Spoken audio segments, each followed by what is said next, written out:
Good evening and welcome to this important conversation tonight.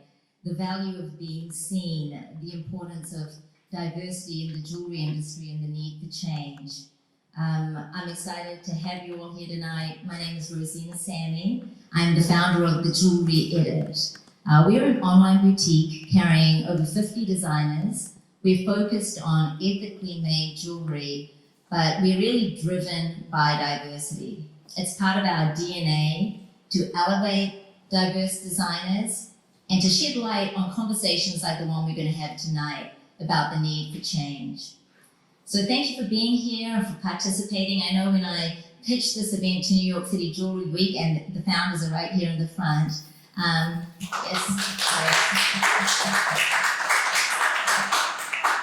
really hoped that there would be interest. But to see it sell out and to have so many last-minute requests for tickets, and it just really demonstrated, I think, the desire to have open and frank conversations and an interest in change within the community, that groundswell that I'm seeing. And so it's really encouraging. So thank you again for coming. I also want to give a big thank you to DAG Gallery for hosting this event. I mean, I couldn't think of a more beautiful space, surrounded by such, uplifting Indian art. So thank you, Dad. Please, at the end, when you're digesting the panel, enjoy some wine, take a look at some art, and enjoy DAG Gallery. But tonight, with the help of my dynamic panelists, I hope that you are going to be inspired and empowered. But it's going to be a journey to get there. Things may get a bit uncomfortable at times, but that's just a nice way of saying buckle up, let the journey begin. And so I will introduce my panelists. Let's start with Lorraine West, the esteemed jewelry designer Lorraine West. Lorraine's bold jewelry is inspired by music and art and her Caribbean roots. You've seen her jewelry on megastars like Beyonce and Zendaya. And I think, Lorraine, finally, after 20 plus years in the industry, you're being recognized as the creative leader that you are. So congratulations, and thank you so much for being here. Thank you for having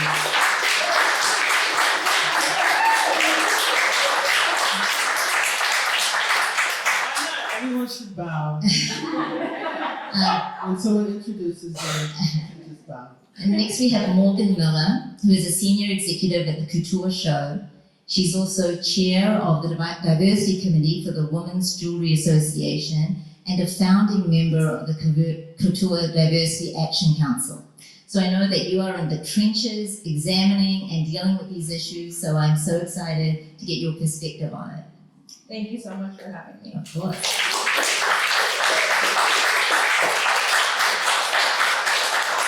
And finally, we have Frank Evrett, Senior Vice President at Sotheby's and Director of Luxury Sales. Frank is a trusted resource when it comes to all things great jewelry. He's overseen some of the most significant jewelry sales at Sotheby's, and recently with Melanie Melanie, I was thinking of you, right? Melanie Grant launched the first ever selling exhibition of Black jewelry designs at Sotheby's, which is no mean feat, so congratulations. Thank you very much. I do want to point out that your eyes do not deceive you. Frank is white. We do have a white man on the panel. It's true. But I think it's important as we go about trying to make change happen to have allies and to have people who actually have power and influence to make change. And so, Frank, thank you for being here. Thank you for answering some of the hard questions that I'm going to direct your way. Right. And thank you for helping us move the needle. Honored to do so. Thank you very much. But I'd like to begin with the idea that I think if it wasn't for the murder of George Floyd and the social uprising that came about as a result of that, we actually wouldn't be having panels like this. And I don't think there would be as much consumer interest or even corporate interest in the issues that we're discussing. So I'd love it, Lorraine, if you could kind of kick us off by telling us how your career trajectory changed as a result of June 2020. Yes, so it changed overnight. So I've been an artist since I was first or second grade and a jeweler for 23 years. And throughout the years, I was used to not having a network of fellow jewelers, not having resources, not having connections, going to open calls and Henry Bendel's and different places and them saying, particularly this earring, and I'm wearing it on purpose. This is one of our best sellers. It's just a simple bar earring. I remember bringing the sample, and it said it was too pointy. And someone came in after, lovely white young woman with some really cool stuff, but her stuff had really sharp edges. And when she came in, the woman just lit up. This beautiful blonde girl with this really cool sharp edge things. And she said, this would be a hazard. And this is one of my best sellers. So I don't know what to say. But being in those situations, I just persevered. It kind of gave me more of a battery in my back. But not all of us, people of color, have that battery. So I feel very fortunate to be here as a voice and an inspiration for the current jewelers of color and the ones to come. So yes, overnight, a change, and all of a sudden I'm a brand new emerging designer when I've been an experienced designer. And I'm going to follow up on with that actually, because, and we talked about this, on paper, you see Lorraine West, and you could be a nice white woman from Connecticut with that name. So do you have to kind of like... Bring that up. So do you kind of have to shout out, like, I'm a black designer, and do you feel that that limits you? I believe it does. I mean, okay, I'm very proud to be a black woman, and I'm very proud to be a black woman designer. However, why can't we just be seen as a designer? You don't say white designer, you just say designer. So we get put in these boxes, and sometimes there's not enough space to move about. And that's what we want. We want the editors, the stylists, the potential customers, the customers to see us and recognize we should engage in all walks of life. And let's tap into those that we are connected to the work of and give one another a chance. So that's what we're looking for. Yeah, and I know, Morgan, when we talked about some of the changes that took place after 2020, and certainly you're involved in some of this, a lot of the mentorship programs and grants and scholarships that are happening, which is great and it's elevating designers of color. But how do you feel about whether that is a bit of a knee-jerk reaction, or is it very thoughtful and there are good long-term intentions behind them? Oof, that's a bit loaded. So I know. I mean, I think we can all speak to the fact that there was definitely an aspect of collective consciousness, and I feel like that's something that, within my team we talk a lot about. I think we can all say, especially as women of color or anybody of color, that it is something that we've carried, right? This is no secret to us. We've known this has been our life.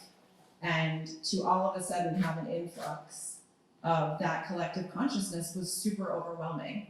There was a lot asked of us, a lot demanded of us. The idea of wanting to be better.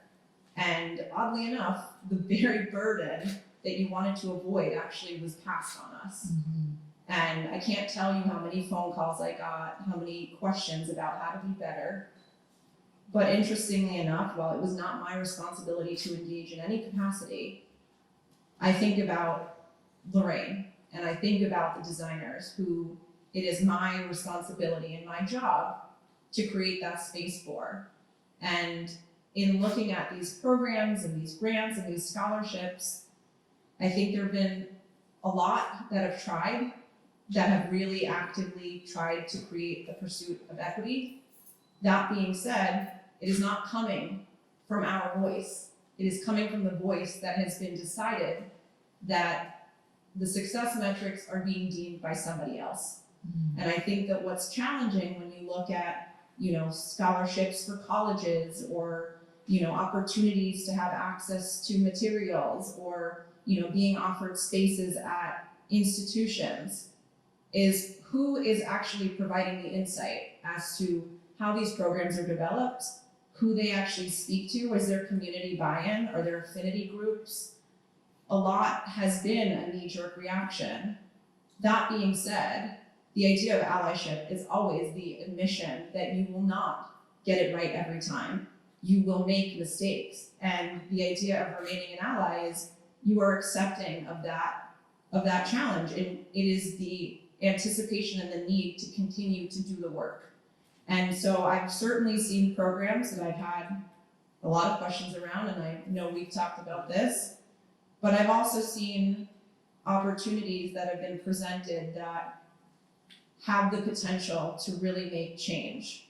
And so it's about balancing that dichotomy of what really is there for the right reasons, what is also here for the long term, right? Yeah. We're not interested in short-term growth or goals that are, presented out of really guilt and attrition, as opposed to the recognition that these programs should have always existed, and we should have always had the opportunity, as our contemporaries have, to have space. And I think about where do we go from here? And where we go from here is we continue to do better, and we continue to do more, and we recognize, truthfully, and I can say that as myself, our privilege.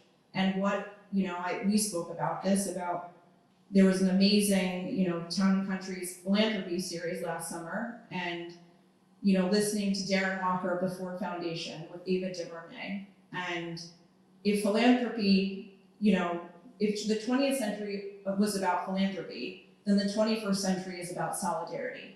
And it's not about what you're willing to give, it's what you're willing to give up. Right, I love that. And so Fran,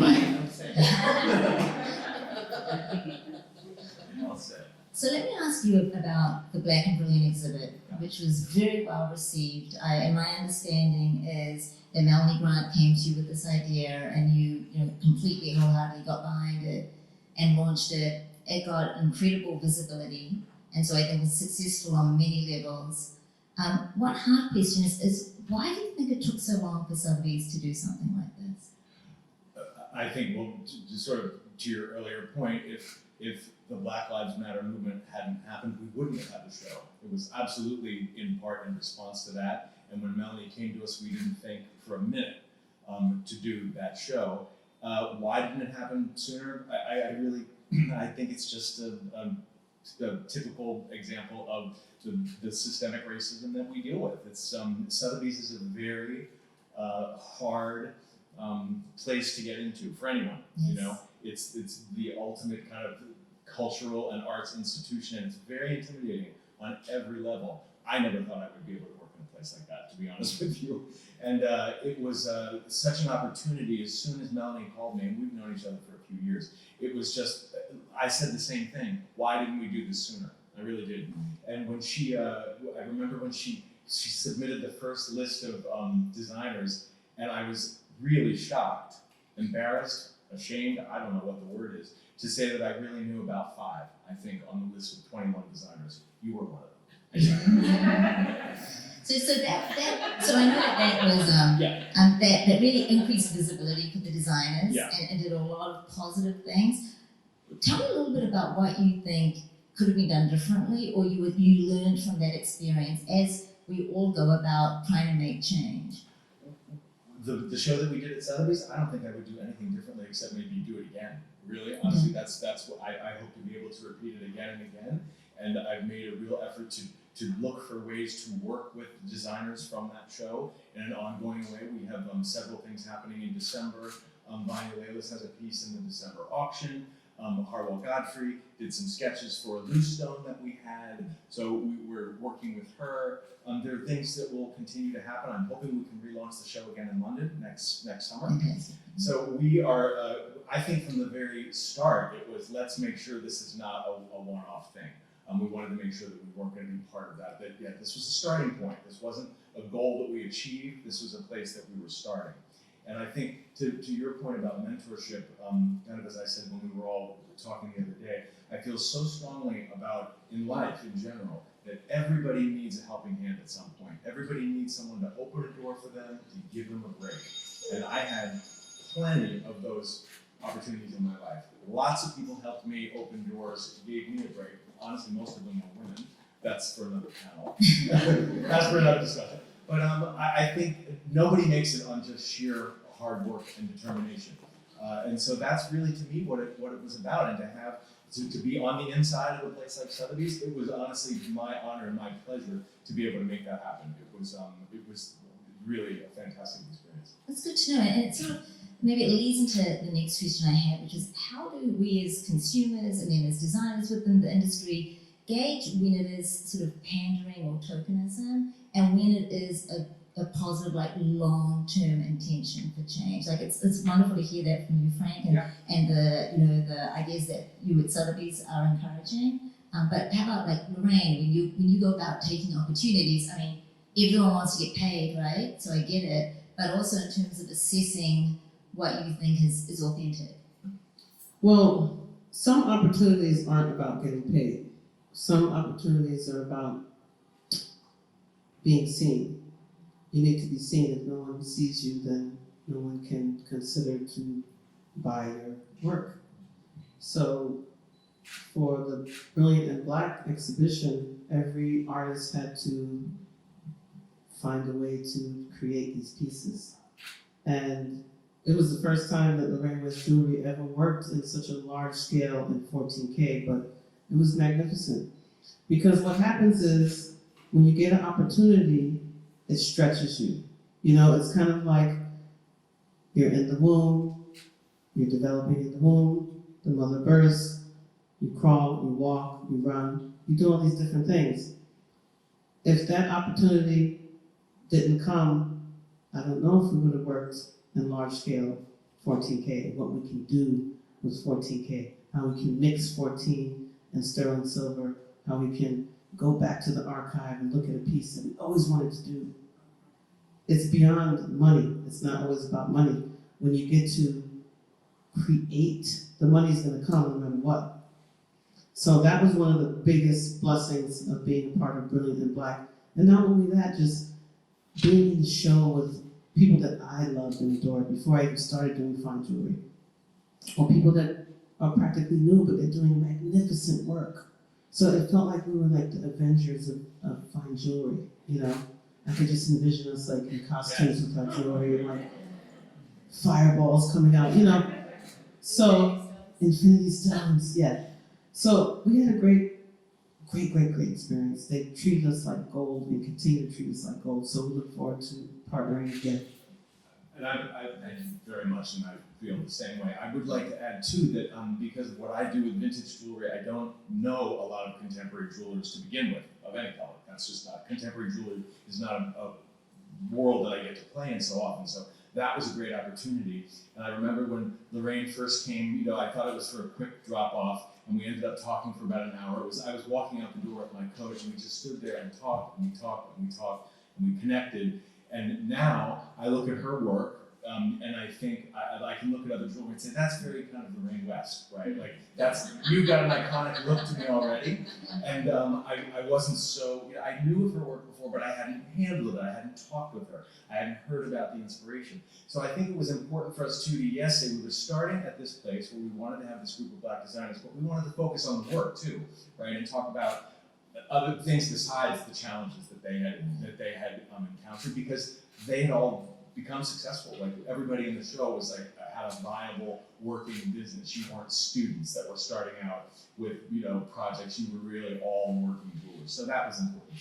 But then how do you get that accessibility? And I know maybe Morgan, you play a bit of a role in this. Like, how do people get into this? You know, the jewelry industry, as we all know, is such a tight-knit, closed club.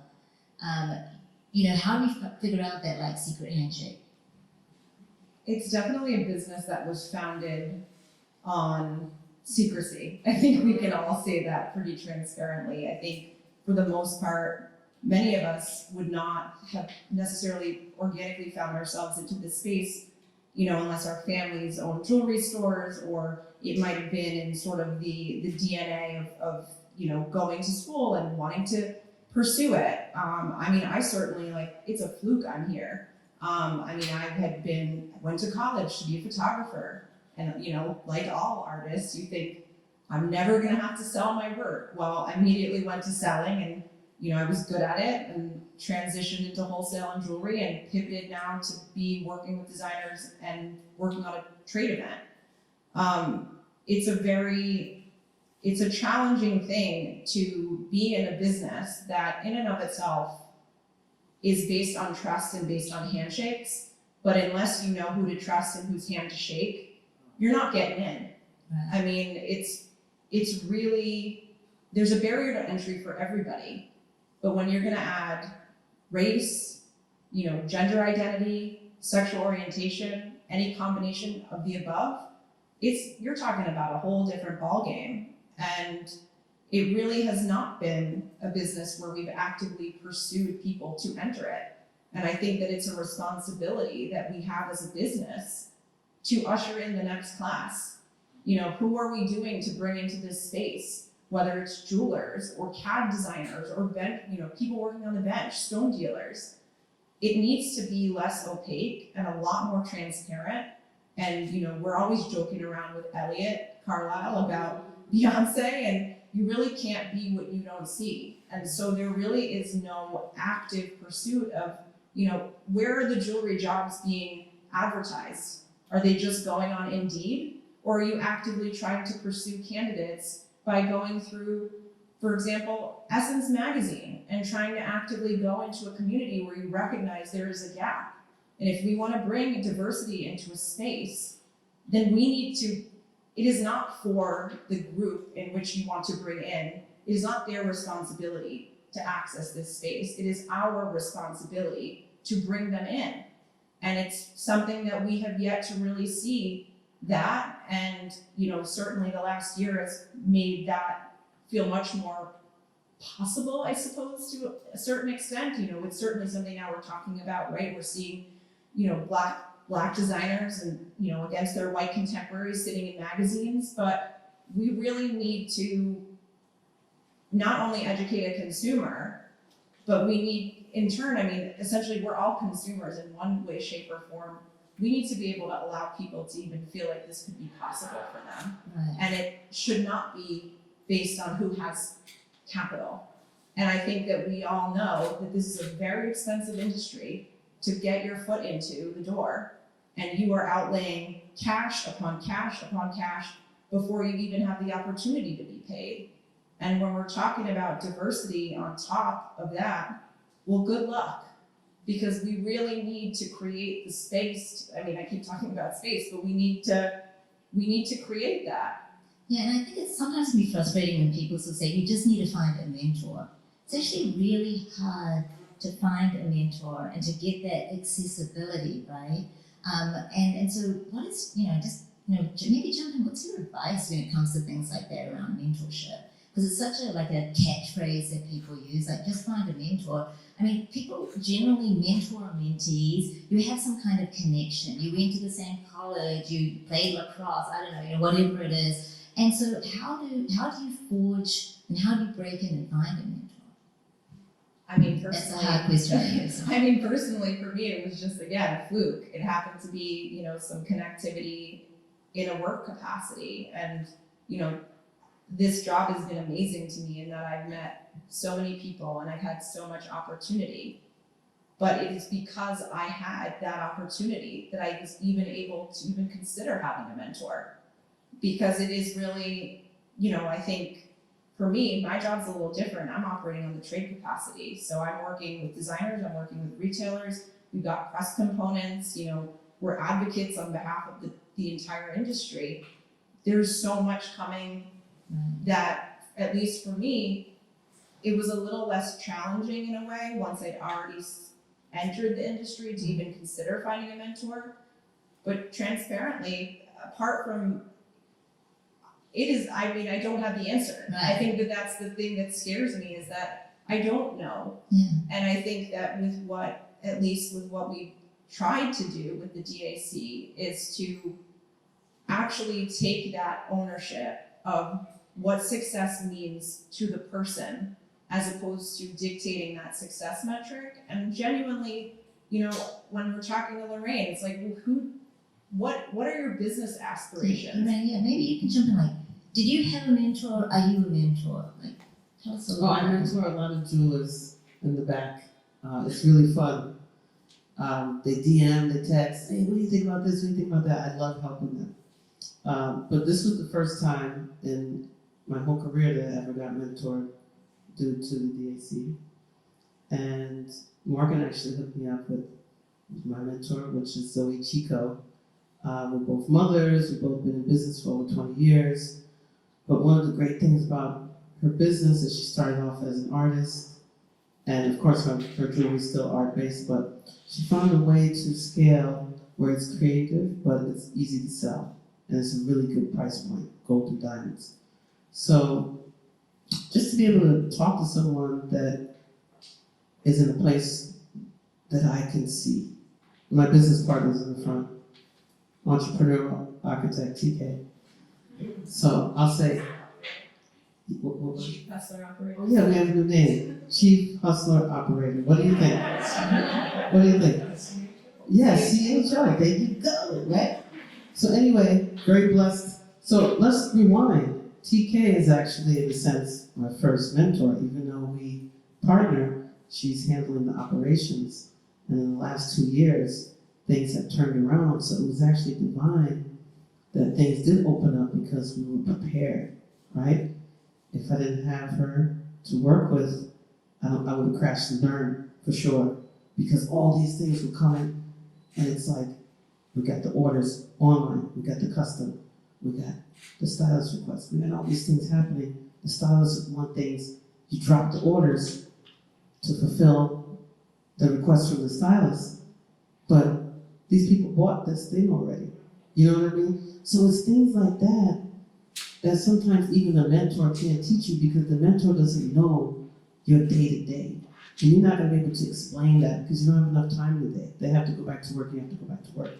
So Zoe Chico has been amazing and gave us advice. We executed the advice. And she's like, okay, you should share that with me now. You know, so now we get to learn from each other. So there's a give and a take. And sometimes working with new emerging designers, it's not about age, it's not even about years of experience, but it's about what do you have experience in. So we've been in business 23 years, but in the fine jewelry space, selling wholesale and retail, it's only been a year and change. Been 11 years doing custom fine jewelry, 23 years doing fashion jewelry. So it's almost like we're always new. We go through these different stages, so we have to be open. And a lot of new designers, they're anxious, they want to grow fast, but it takes time. So we have to be patient no matter what. I'm going to jump to another, because you mentioned Beyonce, which I think makes me think of the recent Tiffany's campaign with Beyonce and Jay-Z. One of my big pushes for change is that change needs to come from the top.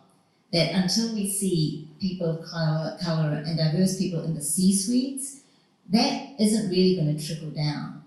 And so when you see Tiffany's, as an example, who I don't believe have any black people in their C-suite, but leverage the celebrity of someone like Beyonce and Jay-Z through their ad pages, how do you correlate that? And so I hate to ask you, Frank, but I don't know how diverse the team at Sotheby's is. Not very. Okay.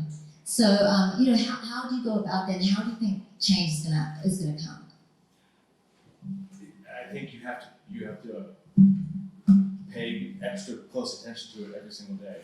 And we recently had a young man come from Chicago, black guy from Chicago, came to be our intern, and it was kind of groundbreaking. He was one of the first young men of color that came into the jewelry department ever.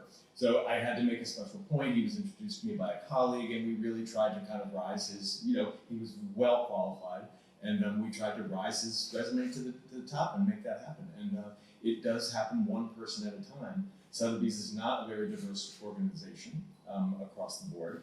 and the leadership team in particular. So I think that's something that we definitely have to work on. The Tiffany campaign, it's not even something I could really speak to because I think it's so, like, advertising is such a fast and fickle place in the world that I don't quite understand. And I think, again, you have to see lasting change. You know, right now it's in fashion, in all kinds of campaigns, you see models of color everywhere. And let's hope that that continues, right? And that's not an element of fashion, right? That it will keep going.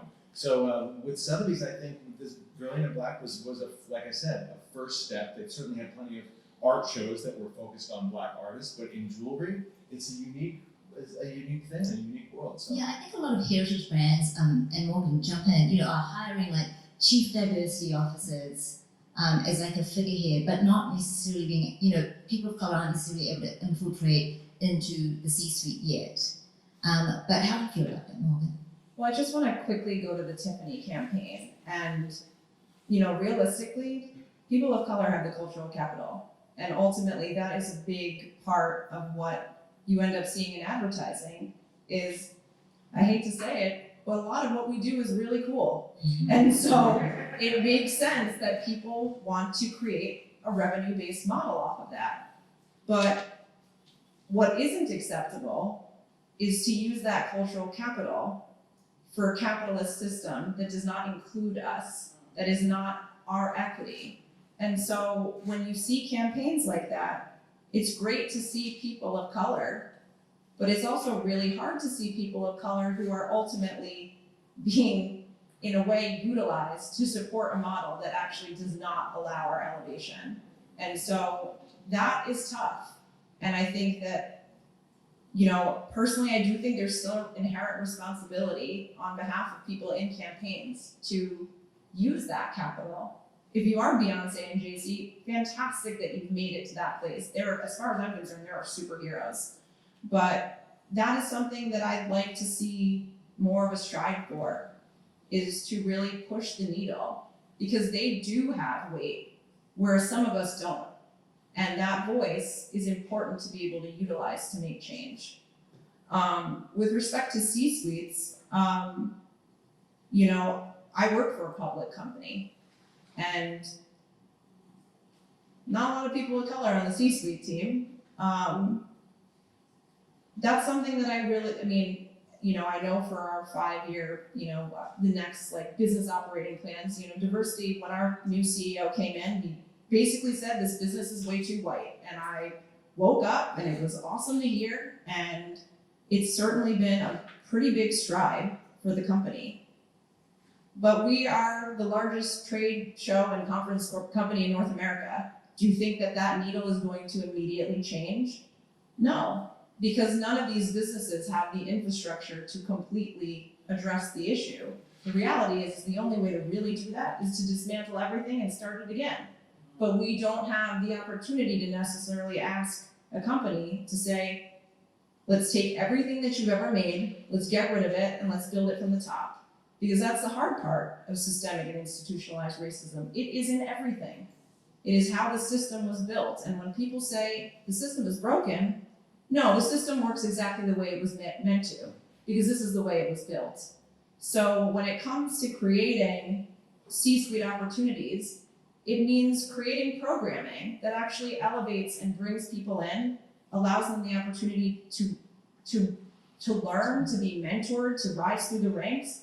And if you're not going to create a system and an infrastructure that actually supports that elevation, you're not going to be seeing people in those roles. Because as Frank said, it's not a question of the tenacity or the hard work. This isn't about the American dream. It doesn't matter how hard you work. People need to open the door for you too. And you can work as hard as you want to, but it doesn't mean that door's opening. And for me, I was fortunate enough that somebody opened the door. People believed in me. Now, I worked my ass off to get through it and to keep going, but it wasn't without challenge. I think we all know that has not been easy. And so we need people to be willing to carve that out for us and willing to nurture that, and really being able to recognize that this is a real problem. And to be honest, it is not our problem. Yeah, no, I love that. And I think it's interesting also how people perceive issues in the industry. As an example, like recently, an article came out and I was interviewed, and it was put to me that brown people and Indian people really aren't discriminated in the industry, that there are a lot of Indian jewelers in the industry, like what do I necessarily have to complain about? And apart from the fact that I'm not Indian, I'm Sri Lankan Tamil, but the idea, that to me was quite shocking, because there are a lot of Indians in the industry, but they're the guys in the back room, right? Every Indian is out there like polishing and cutting your gemstones and coming up with like beautiful designs. But what front-facing Indian jeweler can you name at Bergdorf's or Harrods or whatever? And so this idea that, well, they're there, as second-class citizens, yes. But in terms of, when I was a designer working with like buyers or people in corporate capacities, I don't think I ever encountered one, or encountered anyone of color, frankly. And so it's interesting also the perceptions around the challenges, because people see them in different ways. I don't know if Frank, you have, or Lorraine, you want to jump in? I have to say, how do you follow up with working so early? I meant to say drop the mic for the second time. Whatever you're running for, I'm voting. It's true. I agree. I guess, yeah, people did ask why I didn't open up the show to all people of color, and I just really, the answer at that point was, this is where we're starting, and we'll maybe do that. Yeah, that makes sense. And I'm not trying to imply that at all. It's just that there are different perceptions around Black, Native American, brown designers and folks in the industry. But you're absolutely right. I'm thinking of Indian designers now. I, of course, can think of Nirmal Modi, who's right. We all saw that.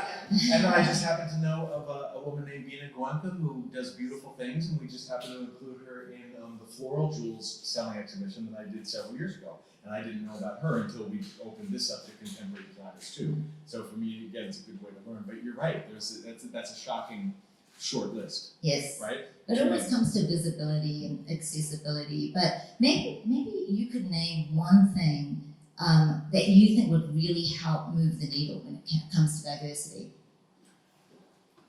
In luxury in general, I mean, because I'm from sort of the selling side, right? I'm not a designer or manufacturer, I'm a salesperson, and proud to have been one for most of my career.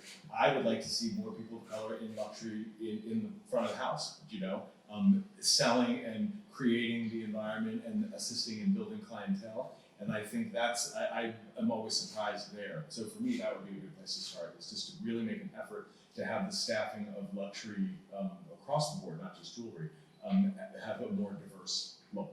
How about you, Lorraine? What would you like to see change? Well, I would like to see, I'm going to say this, okay? I would like to see more white men and women wear my jewelry. I would. And they do buy it, but they don't post it. And why not? Are you intimidated because you see a lot of brown faces on my page, but the majority of my customers are brown and Black people? That has been my community. This is a whole new realm that I'm entering in now. But there was a woman that came to the Brilliant Black Show, beautiful blonde woman, and she tried on the palettes. And she said, my whole year has changed for the better since I tried these palette earrings on. And I was so moved because I'm not used to that. And maybe you wouldn't even hear a Black designer say, I don't want white people with my stuff. Why not? Why not? You know what I mean? I want to see everybody wear my stuff. You know what I mean? Why not? But I got some good advice from someone in our community, and they said to think about this woman. Who is this woman? Maybe she doesn't wear big earrings. Maybe she wears smaller earrings. So now you have to think about scaling down, but keeping the same integrity of the design. Remember when we were kids and did the little graph paintings and drawings that taught you scale? It's the same thing. So that's what we're working on now, because we want to get the jewelry in their hands as well, but we also want to stay who we are. We want to keep giving to our community in Black and brown that luxurious goddess vibe. So that's my 2 cents there. Well,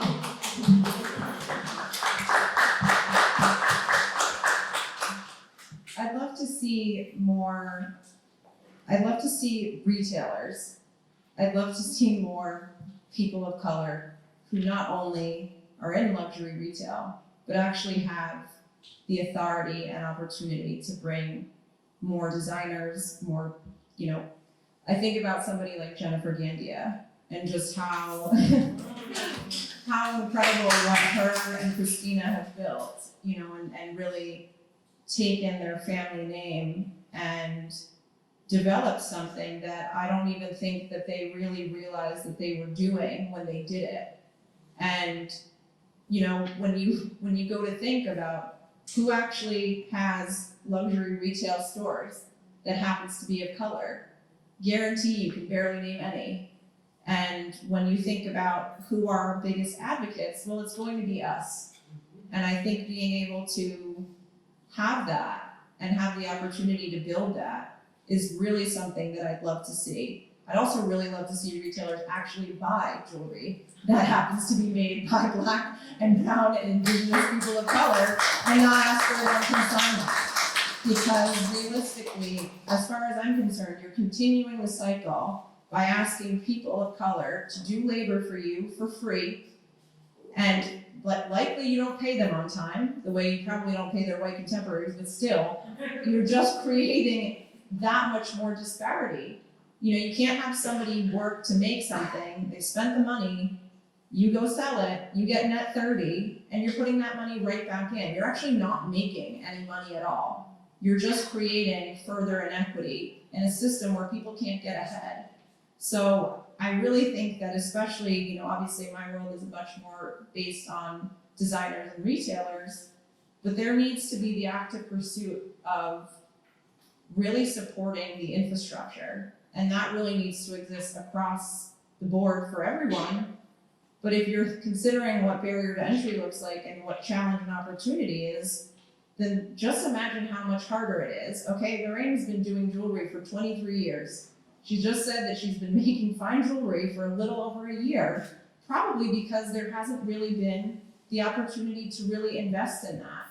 And so you need people to invest in you and be willing to actually help you grow their business. Now, realistically, this is not altruistic because they're making money too. And so this is what makes no sense to me is, if you're gaining financially, diversity is good for business, straight up. If we don't want to do it for the right reason, then do it for that. Because, those two things should really be working hand in hand. So that to me is a really missing part of the space. And that needs to really be nurtured on both fronts. I think it's also interesting that there are established designers like Lorraine, but there are also a lot of emerging designers. And sometimes I see a competition for space. To allow, really, we can only have, X number of Black designers, whether it's in a roundup on a page or in a store. And I think it's hard, you don't want to edge people out. How do you navigate that sort of competition? It's so hard because, you look at, we're so community oriented, right? We're almost like these pack wolves in that we gravitate towards our own community because that's the community in which embraces us. And yet you create this sense of competition that really shouldn't exist, right? I also jump in and say that it is a sense of community, but it's also often a result of being excluded. Yeah. And so I think sometimes people are like, well, why are they all together? Why is that grouping? It's because often we're not included in the other groups, so we have to find our own community. We're not. We're straight up not included. So we gravitate towards our own. We nurture one another. We care for each other. We encourage each other. And then we're told, only 3 of you can do this.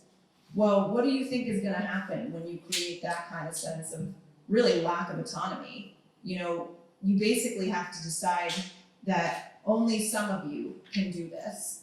And that really doesn't help anybody in any capacity. In the end of the day, look, there's X amount of dollars in the world, there's X amount of shelf space in the retail case, and there's X amount that, a consumer's probably gonna end up owning.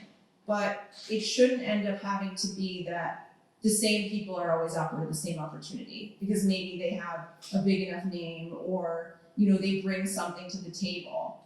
Why can't everybody have access to an opportunity and it not be, we'll only have 3 Black people, we'll only have 3 brown people, well, we need to balance it.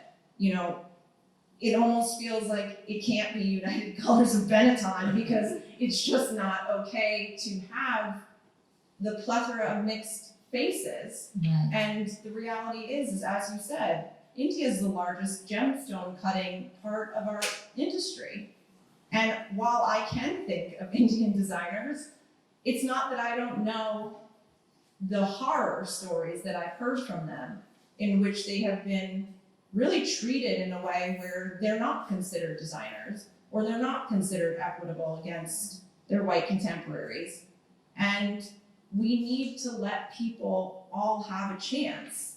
And whether it's, okay, you're gonna sign up and we're gonna have these names here and everybody, we'll all give everybody a chance at some point. But to constantly make it where you're pitting people up against one another is really not gonna solve this problem either, because it's just gonna continue. And you're actually gonna create animosity against the very same people who are trying to make that community and find that little cohort for themselves. And I know you can speak to that more than I can. Yeah, I want to say something before it leaves my mind, kind of piggybacking off what I spoke about earlier, is that the past 2 years of success actually came from mostly Black stylists. I've only had 2 or 3 white stylists in the space pull, and they pull for their Black clients. I still haven't made it on, I love Margot Robbie. I would love to see her in Lorraine West Jewelry. I think it's not about the looks and how famous and all this stuff. It's the energy, what that person exudes. I see that in her. But I don't know her stylist. TK doesn't know her stylist. So now we have to find out who these people are. We don't have publicists. We do all our own publicity. So why isn't it more diverse in that way? The palette earrings wouldn't have got on Beyonce if it wasn't for Serena. The palette earrings wouldn't have got on Zendaya if it wasn't for Law. But Law found out about Lorraine West Jewelry because of Black-owned everything that Serena started. So some of the Black stylists didn't even know we existed. So it's challenging, and then you compete with the big names, and the big names is, they've been around for 100, 200, 300 years, so you trust them. But in order for us to grow, we have to be given a chance. Even if we fail, we can learn. You have to fail every day to be great. I fail all the time. All the time. But I learn lessons. I grow. TK will tell you, she knows everything.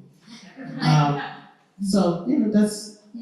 I loved, and this may be just the lawyer in me thinking of Ruth Bader Ginsburg, but when she was often asked how many women, when is it enough?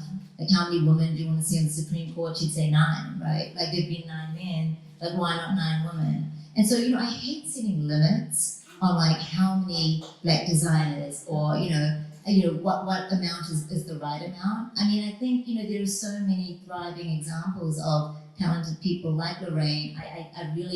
I think it's so discouraging when we limit it like that. Well, do you think, let me ask you a question.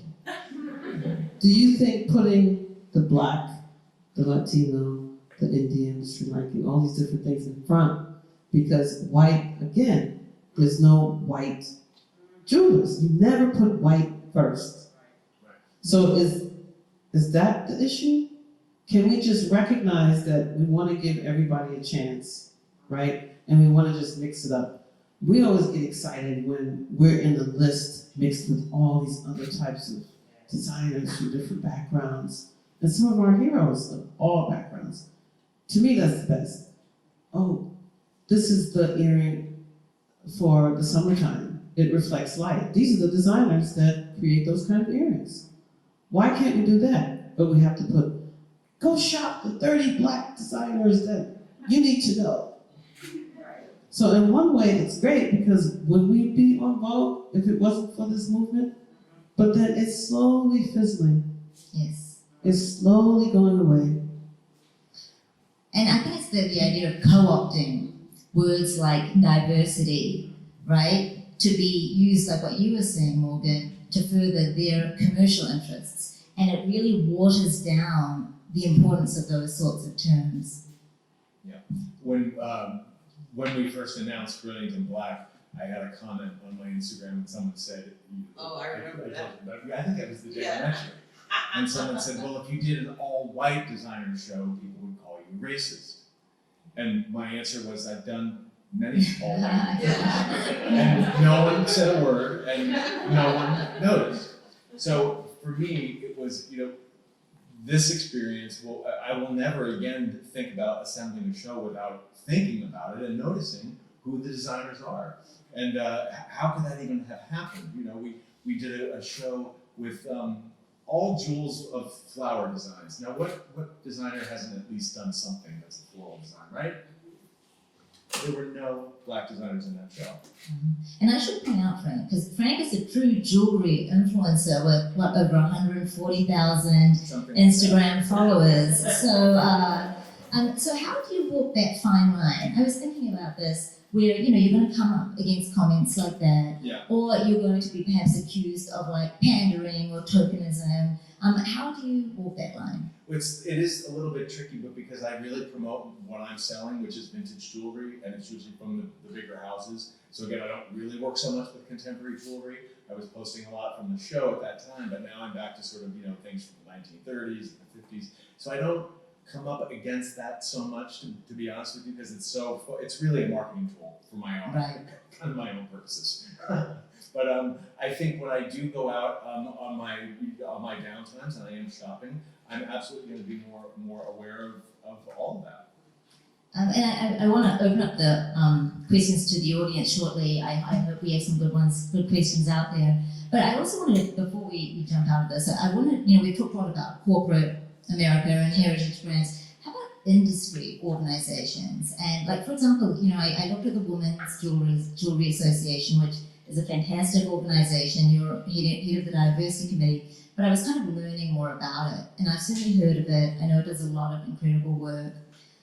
But when I went on, and not to pull them out here, but they have maybe like 30 executive members or board members, and I think you were the only black person, and there was no South Asians. And so, how do you get industry organizations also to change? I know they're doing great work. But how do we get even trade organizations, industry organizations who are working for designers in the community? How do we also get their mentality to change? So with WJA, which I have to say, I have one of my diversity committee cohorts in the audience and a former president as well. But I think the Women's Jewelry Association was founded because women weren't allowed to go to 24 Karat Club. I mean, that's the reality of it. It's the Boys Club, which now allows women, but at the time it was really to create opportunity for women and female empowerment in the watch and jewelry space. And it had to be created because there wasn't that. And so we needed to do that for ourselves. Now the hard part is you've taken one segment, right? You've addressed gender identity. But now you're talking about a whole different thing by trying to be able to bring in diversity. And when it comes to trade organizations, I will say diversity means different things to different people. And I think that very often what you end up seeing across any organization is diversity being used is really diversification. And it's diversification. Which is very different. Diversity of thought, diversification. And they couldn't be further from one another. They can have intersectionality, but it is not a guarantee that they would.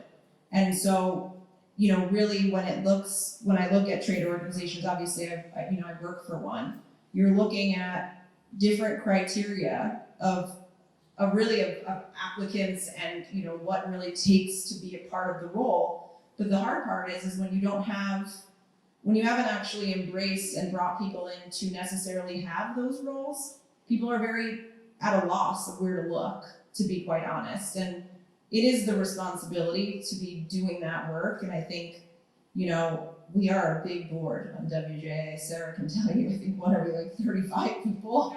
So, which is a lot, but it's been good to see, you know, I'm not the only person of color.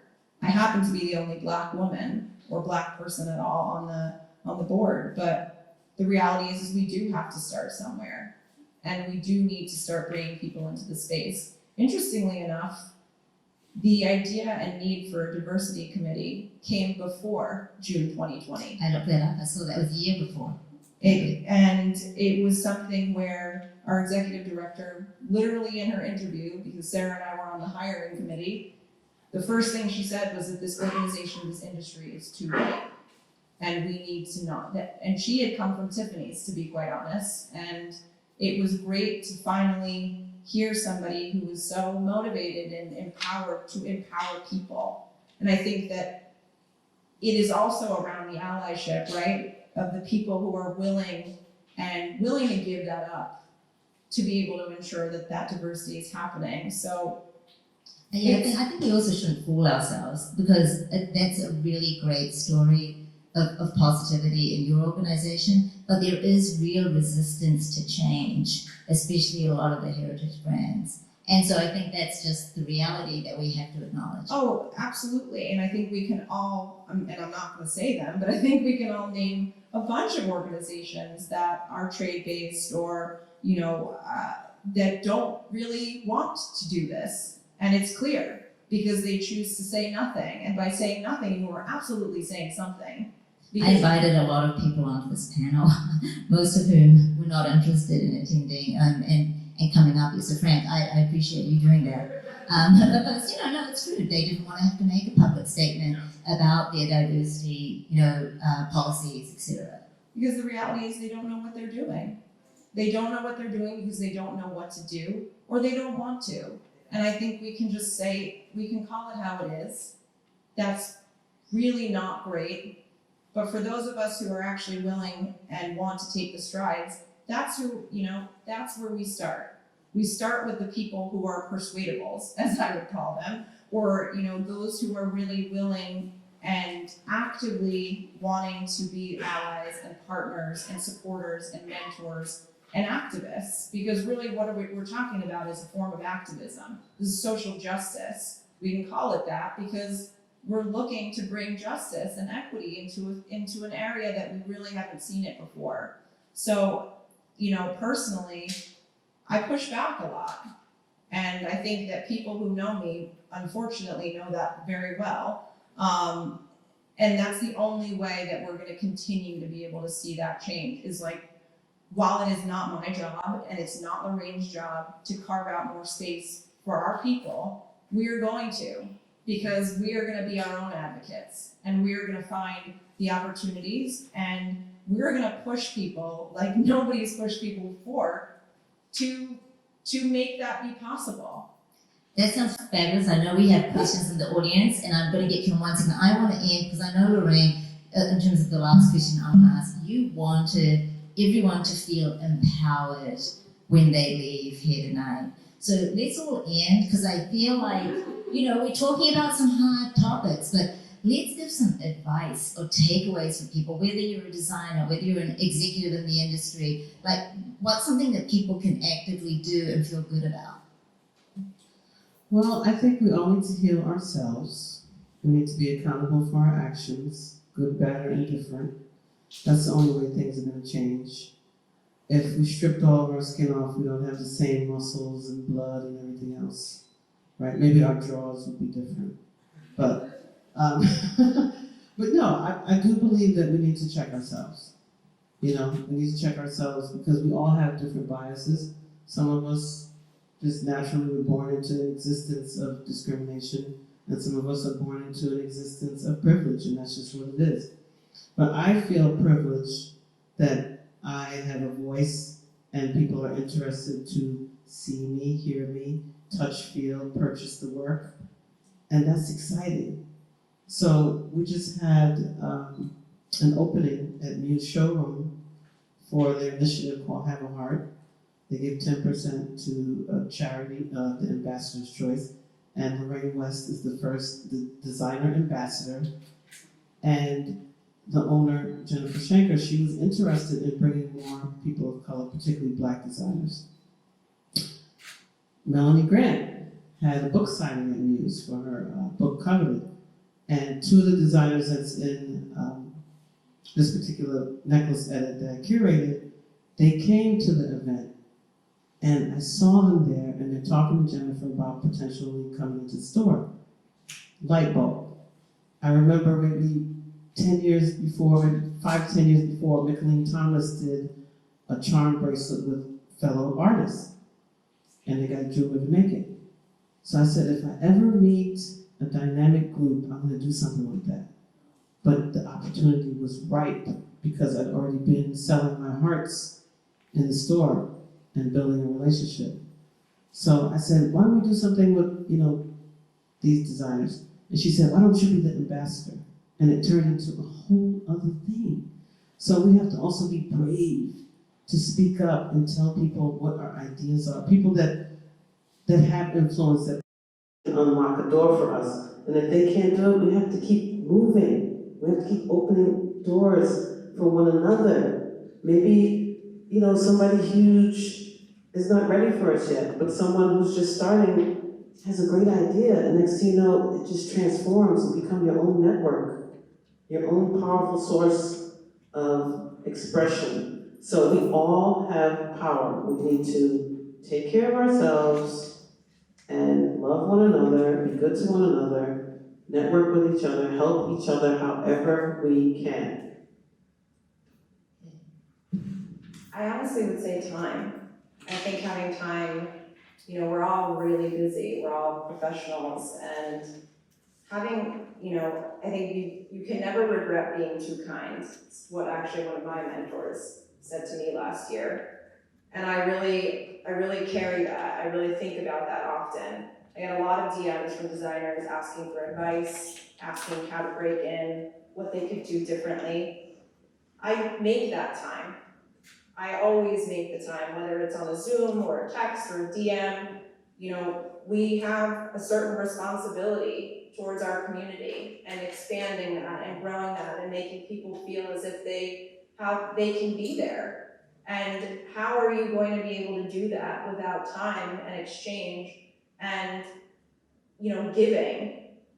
I learned what ends up always happening is you don't realize until you go into a certain store and they carry your line, oh no, wait, I can't go into this other store because they've got a conflict.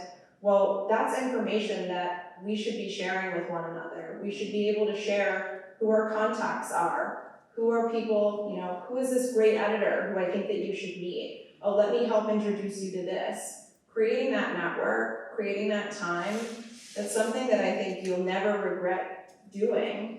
Because people made time for me. That's why I'm here right now, is because somebody was willing to give me their time. And I don't feel as if that's something that I would say to anybody is take that time.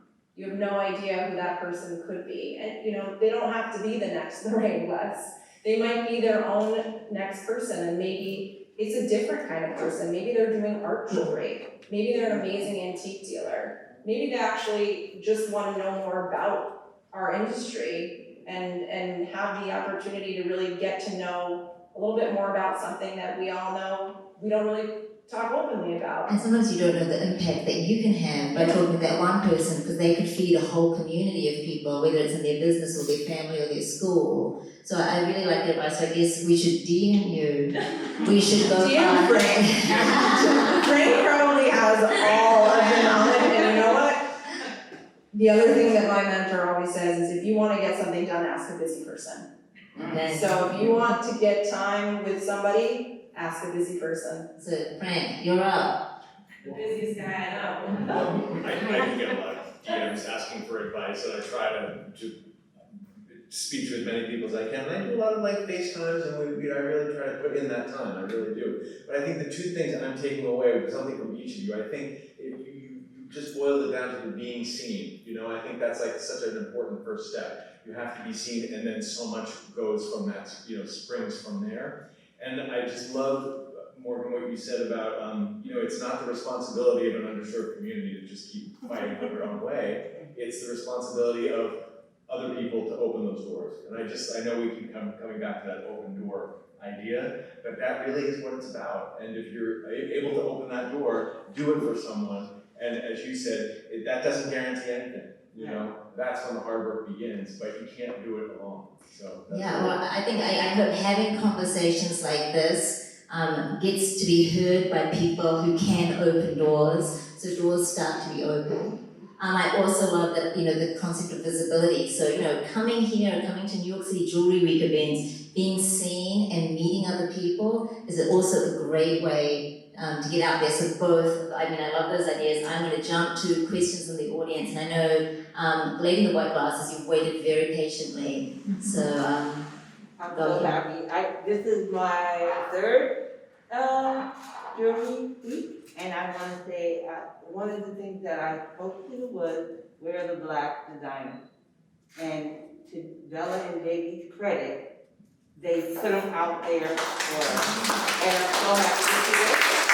I would love to see the word equity be used instead of diversity. This room is very diverse, right? But it is opportunity. So that should be, I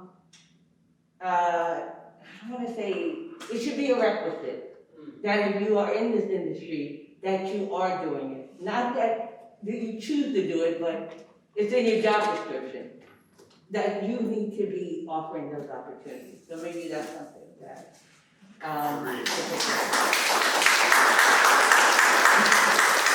do you have a question? Yes, I do have a question. Actually, as a black designer that does luxury pieces, when I approach stores, they often don't believe that I am a designer. Or they say, how do you know about these gemstones? Are you sure it's really gold? And then all of a sudden they lose my phone number. And so my question is, how do I deal with that? Because when I see that other people's work, who may or may not be similar to mine, maybe better or worse, happens to get in the store, but I don't, and I feel like, what am I doing wrong? And I found that the only way for me to get into a store is that I have to know someone that's already in there. Someone that's like, oh, I do repair work for them, or oh, I'm their landlord, so I'm gonna make sure they meet with you. But otherwise, they won't meet with me, even if my jewelry is a notch. They say, oh, black people don't do luxury jewelry. But black designers don't exist. I'm like, what do you mean? I'm right here. And I could name 20 of them. And so I find it very disheartening because I've managed to raise the capital. I've managed to make the jewelry. I have no family in the business, so it took me years to make those contacts. I made all the mistakes, I paid for them. And when I feel like I'm getting to that level where I can be in a top store, and they just look at me and they're like, you didn't do that. And I'm like, yes, I did do that. And but the thing is, I don't have this problem on the back end. Like when I talk to jewelers or people who are in the industry, they just get it right away. We're speaking the same language. And I just don't understand why on the sales floor, I hit like an ice wall. But when it comes to talking to the people that are actually the makers, I have to go through that back door to get into the store, or someone with more power so that they'll take my phone call. So, one of my neighbors had to be like, oh, the salespeople won't talk to you? I'll talk to the owner and make sure they have a deal, and then it happens.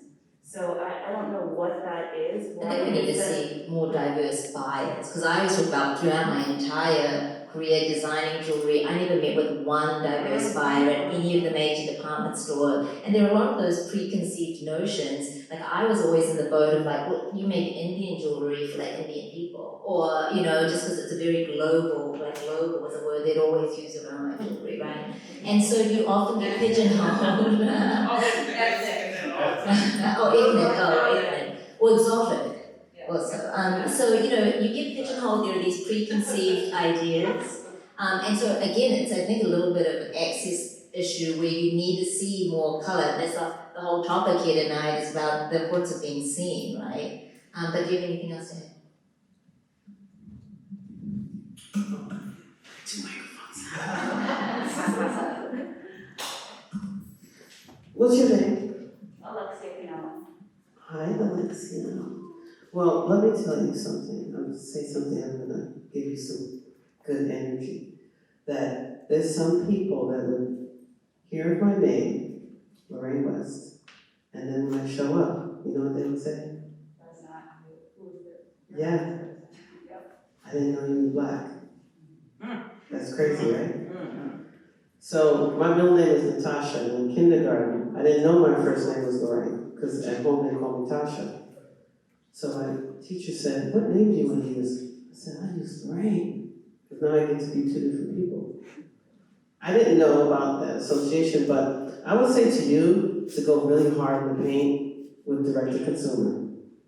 Go hard, and keep going to as many stores as you can go to until something lands, because you can't change somebody's mentality overnight. And if a store is not open to you being who you are, then they're not for you anyway.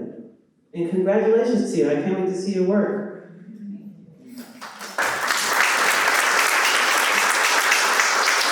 I would just quickly say that, I agree with Lorraine, at the end of the day, I don't want to be somewhere where I'm not wanted. And if that's been made abundantly clear, and I'm able to make product and make good product and have saleable pieces, an aesthetic that has a unique point of view, have a good price point, and you still won't work with me because of my color, I'm not interested in working with you. And so, realistically, that's not your store. And it's really unfortunate that the onus pretty much always falls on the designer. But having that tenacity and not giving up, that's who we are as people of color. We have to keep fighting for ourselves. And, talk to me and Lorraine. We'll hook a sister up. Don't keep, this is not for you to be fighting alone. We're all here together. That's what we're supposed to do, is this is our community and we take care of each other. In regards to stores, sometimes less is more. We only have about 4 stores that we're dealing with right now, and we get to grow with them. So Jennifer and Christina Gandia that owned Greenwich Street Jewelers, they were the first to open the doors for us to sell a fine jewelry collection. And we had meetings, we talk about sales goals, we actually met our goal as a business. We sold X amount of dollars that we planned to sell pieces at a fine jeweler retailer. So it is very possible. So less is more. Maybe you find one great home that you can just grow and build, and then you look for the next place. What about you, vet? What about you choose what's the best fit for you? Instead of just going in different places and seeing what lands and see who will take you. You have the choice as well. Yeah, thank you. Hi, this is for Frank. I saw Growing Up in Black, and it was a terrific show. My question is, why was a catalog not produced for it? And I know, I'm just saying that even though it's a selling show, not an auction, I've seen selling show catalogs from Sotheby's. We haven't done one recently, a print catalog, and it's really just a company, we're moving away from print books altogether. It's just the direction, and everything is electronic now. So I would say on my New York auction calendar, I used to have 8 or 9 print books a year, and now I have 2, and we may not see them next year. So really that was the decision. We put the budget for the catalog into the photo shoot that we did, which we're very proud of, that will last forever. And we did print some postcards and such, but we just aren't doing many print books at all. But I think for this discussion about visibility, Yeah. and I have a space that is all about documentation, and this moment should be documented, and the jewelers that you have brought in, documented for the future. It may live on the internet forever. But a young person growing up to see a physical copy of something that highlights these jewelers, I think is important. And is one of the reasons why we all think about Art Smith as the only, it's almost like the only black jeweler of the 20th century, because there was documentation. Yeah. There were many, many other jewelers. So I think, if you do this in London, or do it again, and even folding in the jewelers that were selected for this one in New York, I think it would be a great financial decision as well. I think a lot of people would be interested. I agree. Okay, two more questions, or three, okay, we'll go quick. Go ahead. Kind of building on from that, I guess, Karen. How do you think that the industry's obsession with legacy over contemporary harms the path to equity? I'm sorry, I didn't understand. Legacy over Contemporary. contemporary jewelry harms the drive for I mean, equity. question for everyone, obviously. You mean at auction? What I do at auction? No, I mean just generally in the industry. There's kind of always this like looking to the past, and if the right people aren't reflected in the past, how can you possibly ever exist? You know, it's like always this preference of what's come before, or these legacy and heritage brands where people are not represented in those conversations, but there's still always this leaning on the historical, and if you keep talking about that, people will inevitably be left out of the conversation. Yeah, I do understand what you're saying, and I think part of a lot of what we see with the heritage brands that we sell, vintage pieces from the last 150 years, there are not a lot of named designers, so the idea of a brand is kind of new. And yes, there was Verdura, there were certain personalities that were brands, but Cartier, Van Cleef, Tiffany, there weren't so many named designers prior to 1980. Tiffany really did lead the way with the name designer with Elsa Ferretti, Plum Picasso. So I think we will start to see more of that come into auction for sure. And contemporary jewelry is just now starting to come in because a collection is usually in use for 20 to 30 years, you know, before it comes to auction or the secondary market. So I do think we are just now starting to see contemporary jewels, by contemporary meaning after 1980. And I think we will start to see more and more pieces come, and that will change. I really do. I think it's going to change naturally. Okay, in the back, black. What's next on regards for Sotheby's in line with this exhibition?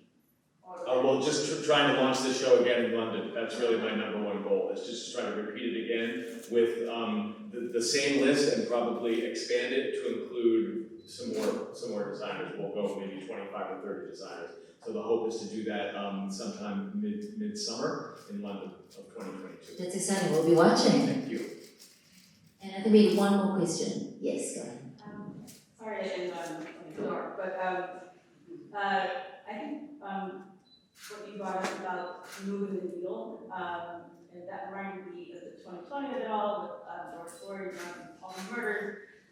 It took something so extreme as, you know, multiple police murders to not even bring up the conversations about reparations or funding education for Black Americans, but it just served to say, and I was wondering if anyone thinks that it will take something extreme to help other immigrants. Because like you said, we're a cool bunch, but we're not the only one. So do more trans people have to be killed? Like, what moves the next needle, do you think? That's a tough I one. don't know, you know what? I feel like the people that need to answer that question probably aren't here. And like Morgan said earlier, in order for things to seriously change, the system would have to be dismantled. But how can it be dismantled if the system wasn't created for us, right?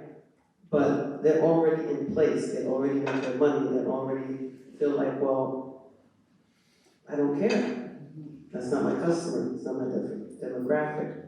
So I think we have to do our individual part, and then in our communities, our families, our friends, to live high vibration. That's all we can do. That's my answer. Well, I don't think we'll end on a dark note. I think it's a thought for the future. It's something we can all think about. And I would just say there's power in the collective, right? You know, we are I've said it before, we are our biggest advocates. And I think that there's strength in numbers. We saw that last year. And I think that our allies may not still be fighting the way we are, but there is a fire in those who have been in the position of oppression. And to be honest, we're not having it anymore. And the reality is that if we're not gonna be given it, then we're gonna take it. I hate to sound like that person, but it is for us. It is not for us to have to do, but if no one's gonna allow us to do it, then we gotta do it for ourselves. And we will find one another, because we're all, when you're passionate and when you're hurt and you're hurting and you're angry, the best revenge is to do what we wanna do and do it well. And so I pray that it does not require any additional murder to have to take place for accountability. But I'm not waiting for somebody to do it for me. And I'm gonna find my group of people who want to continue to do the work to benefit us. And I think ultimately that benefit is not just for us today, but it's for everybody tomorrow. And there's no doubt that the trans community has experienced atrocities that can't even be described. But it is, I'm not a trans woman, but I will continue to do my work and educate myself, not burden trans people, and create a cohort of people who are willing to do the same. And I think that that's really the best right now that we can do, is to keep pushing it and to keep coming together and demanding it. Because the reality is that if you do have the strength in numbers, then they have to listen. Yeah, I see that was, I want to be in your group, and that's all I know. I think I see the last question, but we'll take one last one, because I do want to give everyone time to digest everything. Let me ask. I'm Rosena Sammi, but I might not be after this question. So maybe a little bit on the positive side, just to flip it on its head a little bit. So if you look at hip hop, right? We don't think about hip hop being a white consumer product or a black consumer product. It's everybody's consumer product. When we think about athletes, we don't think about it white versus black. Everybody champions, my son's trained Saquon Barkley's, to college and not walk. And I'm not like that either. We don't think about it white product as a black product. And so on and so fashion, clothing, for example, or shoes, for example. Not a white product or a black product, was universally accepted. So time and just sort of general embrace of that art culture has led to sort of universal acceptance. So couldn't you argue that jewelry over time is not a question of black versus white or who produces it, but just sort of consumer demand coming and embracing a particular aesthetic that they embrace themselves? Gosh, I think that's such a complicated question, because even when you look at sports, are you really going to talk about the NFL and not talk about black and white? Yeah, because it's I think we'll address it after. I appreciate your optimism, but it doesn't work that way. It doesn't. But so let's say thank you so much to our panelists.